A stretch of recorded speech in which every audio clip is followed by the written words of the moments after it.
A lot of heads craning to watch them as they come up the aisle.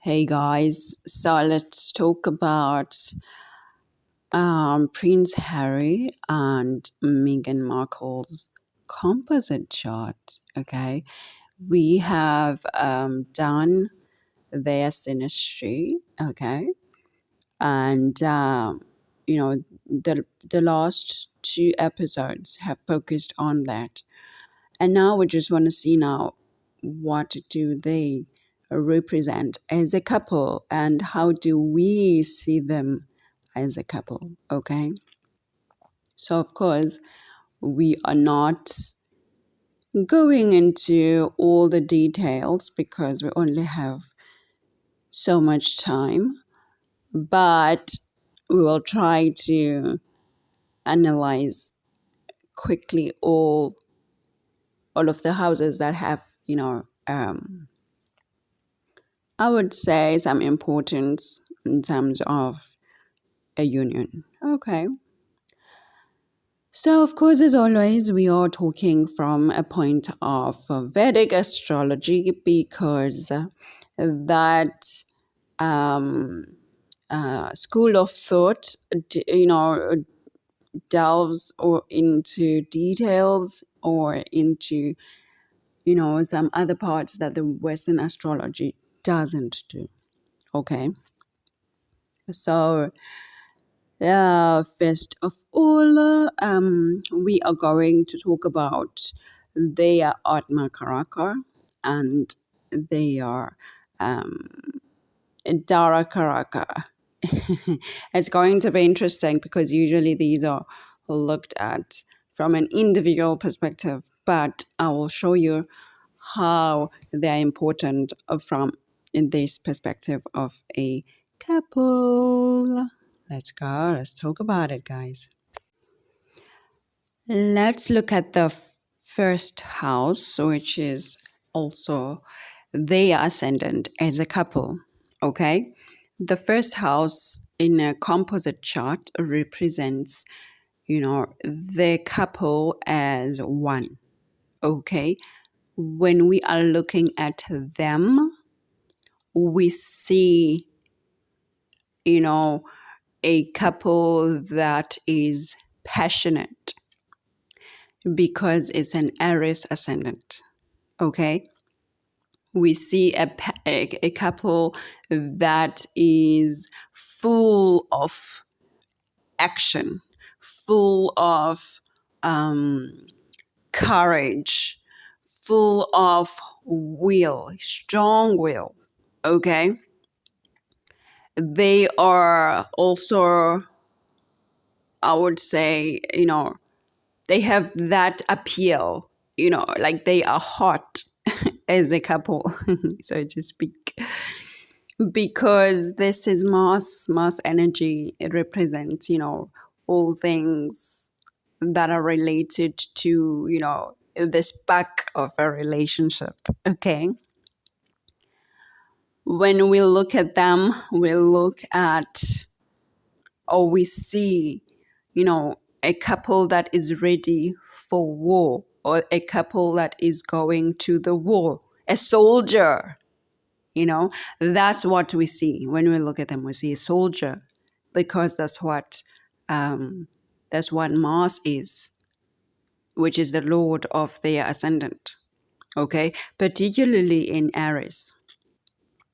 Okay, but we also see a couple that is reckless. Okay, because Mars in Aries likes to take risks a lot. Okay, like a soldier.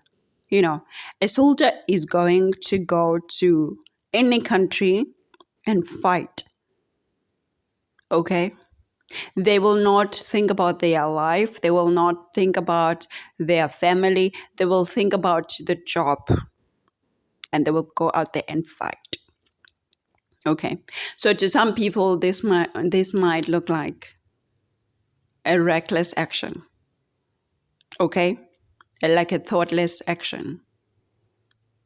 But the thing is, with the soldier, a soldier fights wars when they believe that there's a cause. Okay? A soldier give up their life for a good cause.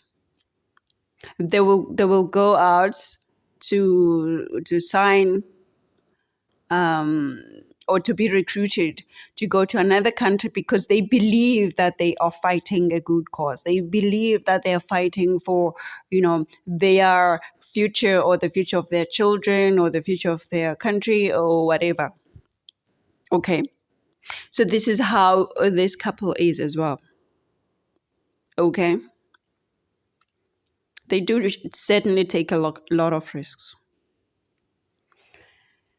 And what we see from this ascendant as well is that there is Neptune and Uranus.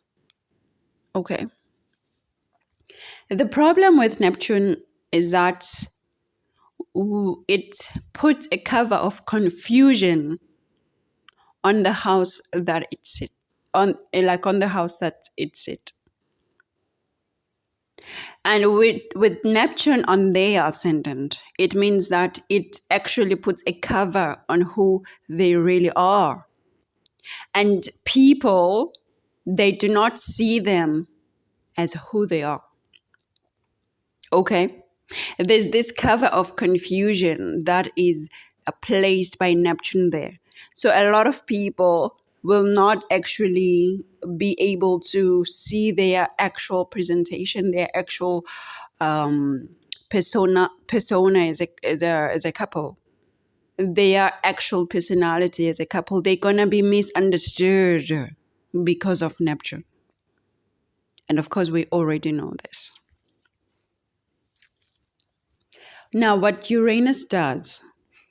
Uranus brings a lot of action, like activity, like sudden things, because Uranus likes to move into whichever direction it thinks about right now. Okay. Like it likes to evolve. It doesn't like to be stagnant. So this couple is going to go through a lot of, evolution because of that Uranus. And they might seem to be unpredictable as well, because that's what Uranus does. Uranus brings an element of unpredictability. Okay, so many people, they will not know how they're going to act like, how they're going to react, because they are unpredictable. I mean, with that Uranus, and then you add again the confusion of Neptune as well. Okay. But what's very important and what's very critical that, guys, I would like you to notice is that this ascendant is owned by Mars, okay? And not only it's owned by Mars, but Mars is actually the Atma Karaka of this couple. Okay, it is the planet with the highest degree, meaning that it is the planet that rules their entire life as a couple. Okay, it represents their personality, it represents their life, their destiny, their strength, their might. Okay, so they are presented by a powerful soldier here. Okay, because this is a house that it owns as well. So it means that Mars will fight to the end for the house that it owns, which is their personality, their ascendant, their body as a couple, as a one. Okay, and if you guys look at where Mars is in the 6th house there with its best friend, Sun. Okay, Mars is in the house of enemies. you guys. Mars is in the house of litigation. Mars is in the house of health, of routine activities, of work, of service, of servants. Okay? And Mars is here in this house with his best friend's son, the king. Okay? Do you know what it means? It means that Mars will protect the personality, the house that it owns, which is their personality, their self, their couple, basically, to the end. Okay? And Mars is a soldier, is trained to fight. And Mars will win because Mars is with King, his friend. Okay? Strengthened here. So Mars is going to fight against enemies. Mars is going to fight against litigation. Mars is going to fight against bad health, diseases. Mars is going to fight against stress, conflict, challenges. And Mars will win. This soldier will win because is in a powerful position.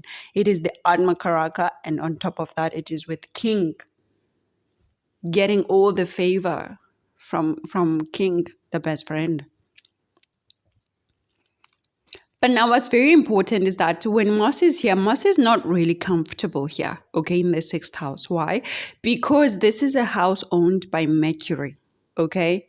And there's some irritation that happens between the two, okay? Because Mercury is intellect, okay? Mercury is all about, in thinking before you do. But Mars is a soldier. Mars doesn't want to think. Mars just wants to act.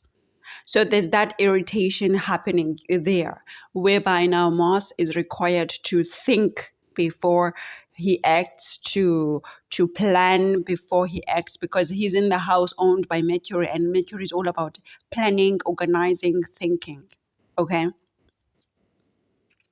So this soldier is going to be held down a bit from just acting and going to action into full force. This soldier is going to be required to think thoroughly, okay? And if the soldier doesn't think, the results may not be as high as they should be, okay? So Mercury here is saying to Mars and Sun, the king, you guys must plan. When you're working with enemies, when you're working with litigation, you must plan thoroughly. You must organize. You must think. Okay? When you're dealing with health issues, you must be critical into your planning, thinking, and organizing. Okay? But these two best friends here are really powerful. Like in terms of their enemies should just like give up. They should just give up. Because look, if you look at Mars's, it's very important to really focus on this Mars because it's their Atma Karaka and it's the Lord of their ascendant. So we're going to spend a bit of time here because look at the aspects that it's making from this 6th house, okay? So the first aspect that it makes is on the 9th house. Okay. And the 9th house is about higher belief systems. It's about law, the law, the courts, the people who write the law. That is the 9th house. That is the original law. The religion, higher beliefs, their travel, endeavors, foreigners, foreign things, cultures. Okay. So Mars is facing there with the first aspect, meaning that it deals with a lot of things related to the 9th house, related to the law. So imagine now Mars sitting in the house of litigation and also having an influence on the law itself. Okay? And in the house is owned by Jupiter, who is a friend to Mars, giving another favor to this couple. Okay? In terms of things related to the ninth house, they will be favored because Mars is facing a house of his friend, of his good friend. Okay? And from here, again, Mars has an aspect to the 12th house, to a house of foreigners, a house of foreign dwelling, like permanent foreign dwelling. And we already know they moved to stay in the US permanently, or, as their home. Because it makes sense, Mars represents their physical body as a couple, and it's taking them to the permanent foreign settlement. Okay? We already, of course, know this thanks to the media. Okay? And it's going to be a successful settlement. Why? Because, again, that 12th house is owned by Jupiter. Again, his best friend. So things are good. They will be welcomed in this foreign settlement in the US. They are welcomed. The media there is kinder to them. The people there, they talk positive things about them. Okay? And then the last aspect of Mars is actually on the ascendant, is on them as a couple, giving super strength to them as a couple. Super strength. Okay? Because this is the house owned by Mars. Mars will never destroy his own house. Okay, because he has to go back home after the fight. So he will never destroy the house that he has to go back to after he's done with the battle. He will protect it. Okay? He will actually go out and fight in protecting his home. That is the first house in this case, the 8th aspect. But now, when we talk about an eighth aspect from a point of Vedic astrology, we are talking about transformation, sudden changes. We're talking about taboo subjects, okay? And of course, when it comes to them as a couple, there are lots and lots of taboo things that have been said.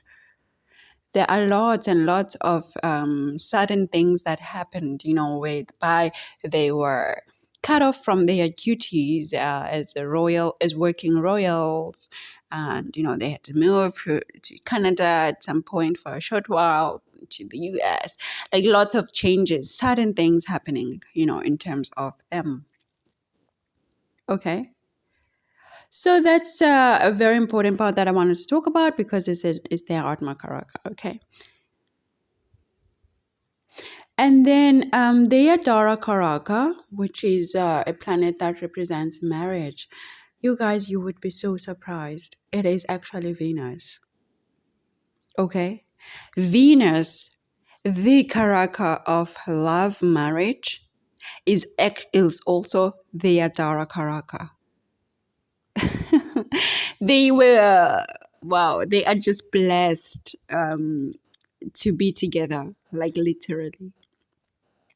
So this couple is also supported by Venus. Okay, their marriage is sealed and blessed by Venus, who is the lord of their marriage. Okay. And now looking at the position of Venus, Venus is in the 7th house, this 7th house of marriage, a house that represents marriage, a house that represents union, a house that represents partnership, a house that represents contracts and open enemies. Venus is also in her own house here. This is a house owned by Venus. And Venus is here. Okay? And also Venus is the Daraka. of their couple. Like they have the most strongest love ever that we've never seen. They like soulmates. Or they were meant to be married. And you know what? Because Venus is conjunct with Saturn here in the 7th house. Saturn is best friends with Venus, best friends. Okay. And Saturn represents commitment. Saturn represents authority, discipline, karma as well. Because Saturn gives to us what we deserve. And Saturn is comfortable here in this house because it's a house owned by Venus. He's his best friend. So when there's a conjunction like this, Saturn and Venus, it just indicates a long-term commitment. Okay, long-term commitment. And now it being in the 7th house, a house of marriage and contracts, it means that they're gonna stay married to each other for the longest time. And it means that them as a couple, they feel comfortable in this marriage. Okay, they're not irritated because Venus is comfortable in his own house. Saturn is comfortable in best friend's house. Like things are good. And with this conjunction here happening here, it's facing again the 1st house, the ascendant, the couple itself.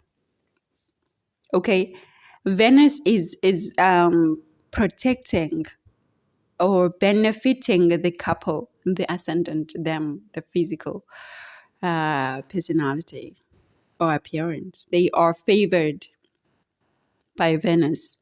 So as though they may look a bit like at war, like a soldier. Venus there is giving a lot of beauty towards them. Okay. And Venus with Neptune, they really go along. So Venus opposite Neptune, it really gives a softer side, like this hazy side about them. Okay. And it also brings out creativity because Neptune is also a character of artistry. So is Venus. Okay. So again, Venus and Saturn are in the house of business, meaning that they are, as we already know, they are going into having lots of businesses together, lots of contracts, business contracts, partnerships, and also in the creative world, but also in the world of serving the public. Because that's what Saturn is all about. Saturn is all about giving to the lower class, fighting for the lower class, and serving the people, the public, basically. So that's what their marriage would be around. And there's love there because obviously Venus is here. Venus is in this marriage, so there is definitely love, definitely romance. Okay. So again, Venus facing that house owned by Mars, okay, because Mars is a bit hostile towards Venus, is irritated a bit by Venus. So it means that their love or the public, because the 7th house is also the public, is like the other person. The public could be very not so welcoming, or there would be some irritation regarding their love and them as a couple, relating to the public. And again, the 7th house is a house of fame. Okay, Venus being here, it just it puts them in a position whereby they are they're very social and they are appealing to the public. But because of Saturn being here, they are also expected to perform, in a disciplined way, to perform, under authority, to perform in a strict way, okay, limited way, because of that Saturn. Because it doesn't matter if Saturn is with his friend, is in a good position, Saturn will still bring the restrictions that it brings, okay. But yeah, it would be more lenient, like balanced. Okay, so that's why obviously there's this division in the world whereby, 80% supports this couple and 20%, is criticizing them and everything. Again, you see, this conjunction of their commitment is also with Pluto. Pluto represents heart transformations. Pluto represents like war as well, Pluto is all about fighting to transform or transforming to fight, regardless of how you are, of how you look at it, okay? And Pluto is like Mars basically, but in a very intense way, very unrelaxed way. Okay, and that is happening with the public. Now, with a Saturn here, Saturn has his aspects as well. And this first aspect of a Saturn, again, is on it's on the 9th house, like Mars. Meaning that there's a lot of law things that are happening with them and their couple, okay? There's a lot of higher belief systems that are impacted by their couple, by their marriage, okay? And their travels as well, okay? And there's a lot of connection to foreign things or subjects, okay? And we already know, of course. And then the 7th aspect is, of course, on their ascendant, making them be criticized by the public, be expected to act in a disciplined way, be expected to act in a certain way, basically. The public putting limitations on them because this is a house of public as well. Or their marriage, their contracts, and their business partners, they are putting these restrictions on them. Okay? And then the 10th aspect of Saturn then is on the 4th house, their home life, their home environment. Okay? And oh my goodness, we can see that the house is owned by Moon. Okay? Moon is in the house. Like their chart is so wonderful, and it's like a dream chart. Because Venus is in her own house, 7th house, and Moon is also in her own house here, or his house, because in Vedic astrology, Moon is male. Okay? It's in his house here. So wow. But being in the 10th aspect of Saturn, it means that there is an authority that is put around their home life. Okay, there is some discipline that is put around their home life. And of course, we already know, because they are royals, there's a lot of that discipline, authority, limitations, okay, that they have to go through regarding their home life. Okay. Now, them at their house together, their house is obviously dealing with a lot of foreigners or foreign things. Why? Because of Rahu being here. Rahu represents foreigners, foreign things that are unusual, people that are unusual, just those things. And of course, we already know they chose a home in a foreign country, the US. Okay, away from their home in England. And we can see here that there's moon in this home. Moon represents mother. Moon represents motherly figures, nurturing, caring.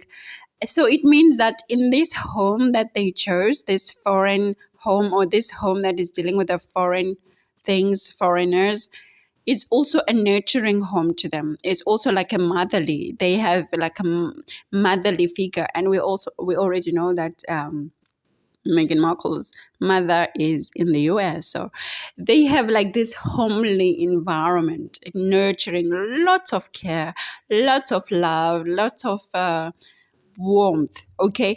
But it is being diluted by Rahu, the foreign activities that are happening here, because Rahu and Moon are enemies, okay? So all of this care is being irritated by Rahu.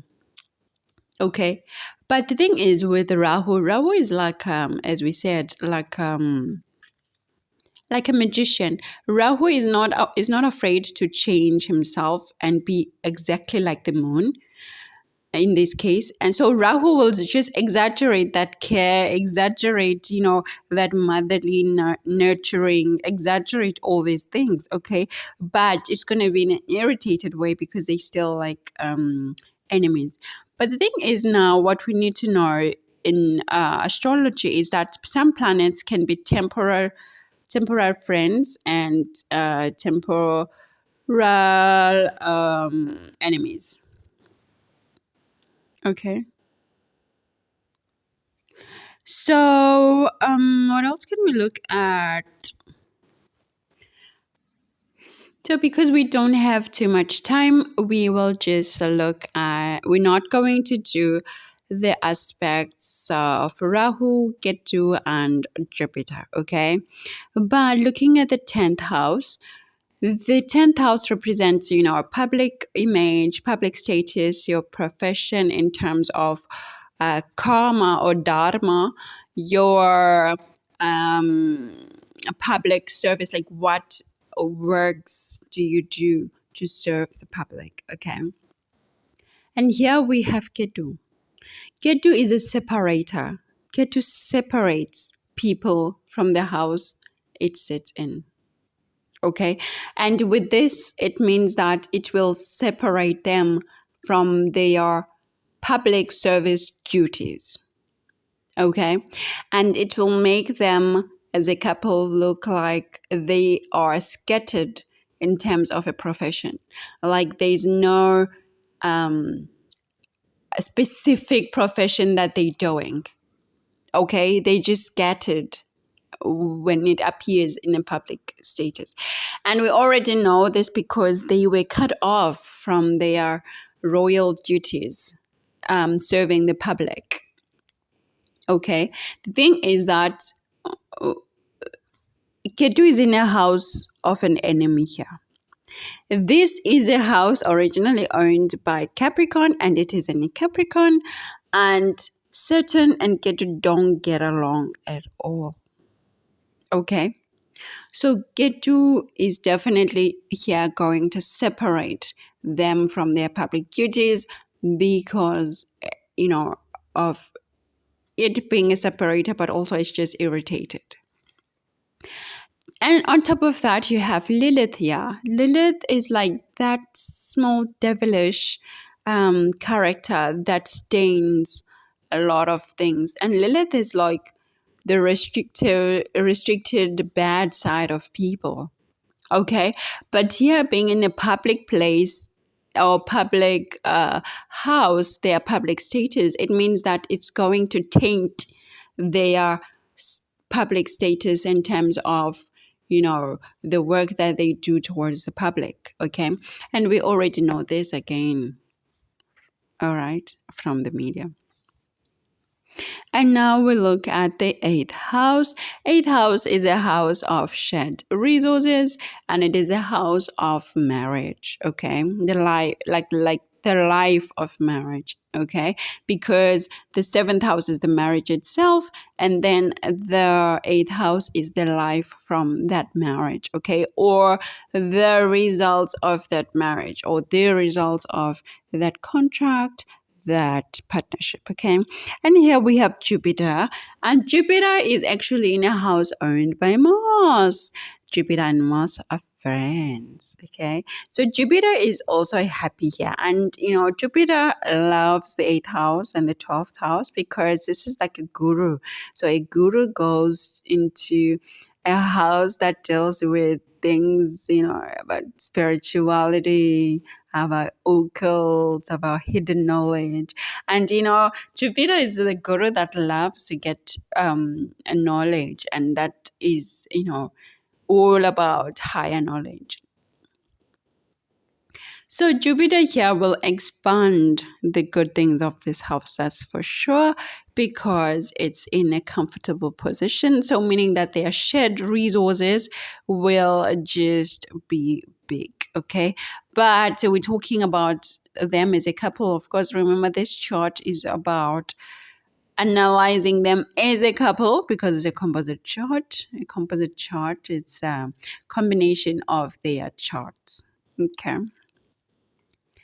And guys, so maybe the last thing that we can look at is that Chiron there. Yeah, actually, it's very important because Chiron is like a planet that highlights where you're gonna be wounded as a person, where you're gonna feel much pain or trauma, okay? And for them as a couple, it's the third house. A third house is about media, it's about publicity, marketing, advertising, communication, short travels, the neighborhood, our younger siblings, okay? So them as a couple, their pain or their most wounding place is actually the third house, which is the media. And again, of course, we already know this. Okay. So, like, literally with astrology, we just I don't know, when we do this when do this analysis, all these analyses, they just tell us what we already know. You see? But then they are confirming the truth or real life. And they are also confirming that astrology is actually one of the best psychological methods of solving our issues and our questions in life. So guys, I'll chat to you soon. Thank you so much. That's it.